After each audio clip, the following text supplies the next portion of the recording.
Matty Jones a Henry Cowans dros y gigrin. Mae Cowans yn mynd amdani.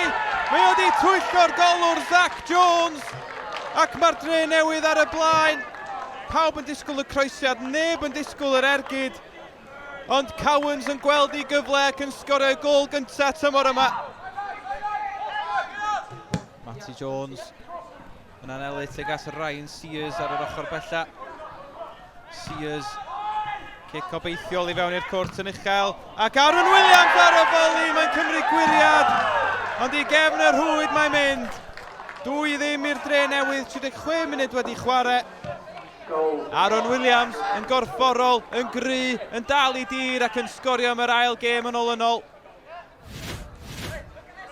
Matty Jones ar arwydd, y bêl yn cael ei chwipio fewn, a Sutton ar peniad!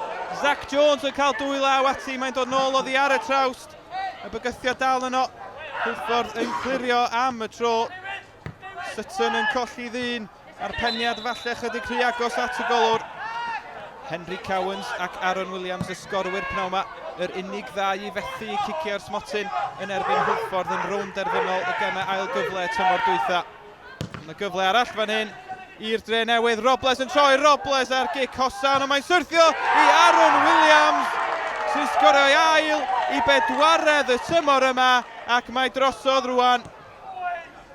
O bosib yr assist wytha welwch chi y penwthnos yma. Ond dim ots am hynny, mae Williams di sgorio, mae'n 2-0 i'r Robinied.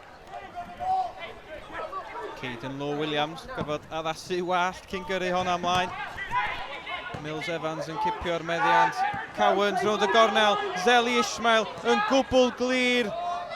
Os na bedwaredd i'r Drenewydd, oes yn wir, Ishmael yn cadw i ben. Mae'n grasfa i Hwlffordd. Yr adar gleision oedd heb golli gartre'n y gynghrair ers mis Hydref y llynedd. Dyma'i colled dryman y gynghrair ers bron i 2 flynedd.